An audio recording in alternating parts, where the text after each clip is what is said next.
Hello everyone, నమస్తే. Welcome back to my channel స్పందన మోరం. ఈ వీడియోలో బాలింతలకు ఇచ్చే కారప్పొడి, వెల్లుల్లి కారప్పొడి ఉంటుంది కదా, దాన్ని ఇంకాస్త డెలీషియస్గా అండ్ న్యూట్రిషియస్గా ఎలా చేసుకోవచ్చో ఈ వీడియోలో చూసేద్దాం. సో ఈ వీడియోలో యూస్ చేసే ఇంగ్రీడియంట్స్ అన్నీ కూడా బాలింతలకి చాలా బాగా హెల్ప్ అవుతాయి అండ్ వాటి యొక్క ప్రయోజనాలు కూడా నేను మీకు ఈ వీడియోలో ఎక్స్ప్లెయిన్ చేస్తాను. సో వీడియో ఎక్కడ కూడా స్కిప్ చేయకుండా ఎండ్ వరకు చూసేయండి.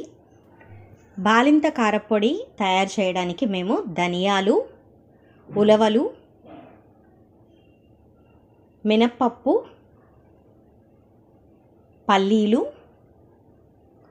వెల్లుల్లి, కందిపప్పు, జీలకర్ర, ఎండుమిర్చి అండ్ కొంచెం కరివేపాకు, ఇవన్నీ కూడా మేము ఈక్వల్ క్వాంటిటీలో తీసుకున్నాము. ఎండుమిర్చి మాత్రం కాస్త ఎక్కువగా తీసుకున్నాము. ఫస్ట్ స్టవ్ ఆన్ చేసి కడాయి పెట్టుకొని అది కాస్త హీట్ అయిన తర్వాత దాంట్లో ఒక పావు నూనె పోసుకొని దాంట్లో ఎండుమిర్చి వేసి ఎండుమిర్చి చక్కగా విరిగేంత వరకు వేయించుకోవాలి.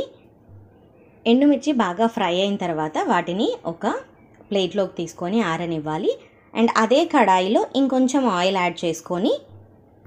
యాడ్ చేసిన ఆయిల్ కూడా హీట్ అయిన తర్వాత పల్లీలు, కందిపప్పు, ఉలవలు ఇలా 1 by 1 యాడ్ చేస్తూ వాటిని గోల్డ్ కలర్ వచ్చేంత వరకు ఫ్రై చేసుకోవాలి. సో ఇక్కడ మేము యూస్ చేసిన ఇంగ్రీడియంట్స్ అన్నీ కూడా బాలింతలకి ఓవరాల్ హెల్త్ను ప్రమోట్ చేయడానికి హెల్ప్ అవుతాయి.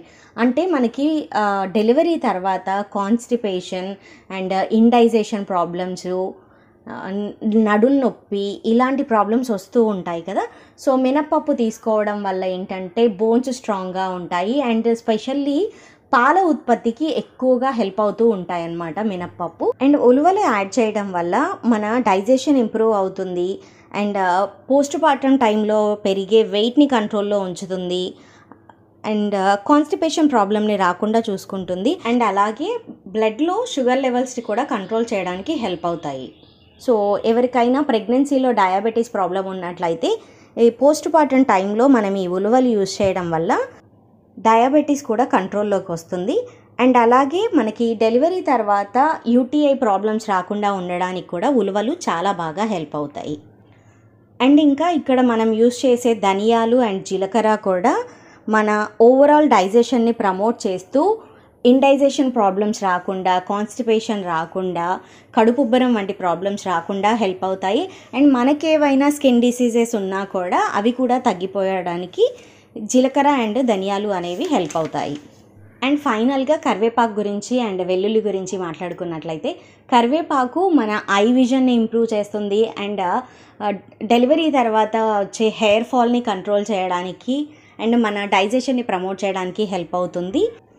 వెల్లుల్లి కూడా మిల్క్ ప్రొడక్షన్కి బాగా హెల్ప్ అవుతుంది. సో వెల్లుల్లి, మినప్పప్పు, మెంతులు లాంటివి మిల్క్ ప్రొడక్షన్ని బాగా పెంచుతాయి. ఈ వీడియోలో చూపిస్తున్న విధంగా అన్నీ 1 by 1 ఫ్రై చేసుకొని పక్కకు పెట్టుకోవాలి. ఇవన్నీ చల్లగా అయిన తర్వాత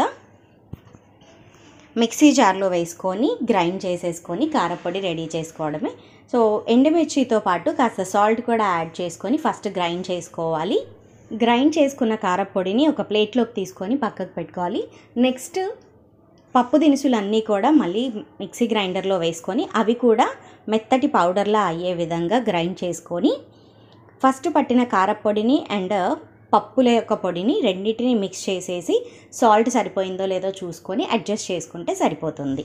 ఈ కారపొడిని బాలింతలు మాత్రమే కాదండి, ఎవరైనా కూడా ప్రతిరోజు మీ ఆహారంలో యాడ్ చేసుకోవచ్చు. ఎందుకంటే ఇందులో యూస్ చేసిన ఇంగ్రీడియంట్స్ వల్ల మనకి మల్టిపుల్ బెనిఫిట్స్ ఉన్నాయి కాబట్టి ఎవరికైనా కూడా ఓవరాల్ హెల్త్ని ప్రమోట్ చేయడానికి హెల్ప్ అవుతుంది. ఈ వీడియో మీకు నచ్చినట్టయితే లైక్ చేయండి and me friends and family మెంబర్స్కి షేర్ చేయండి అండ్ ఇటువంటి మరిన్ని హెల్త్ టిప్స్ కోసం మన ఛానల్ని ఇప్పుడే సబ్స్క్రైబ్ చేసుకోండి. Thank you for watching.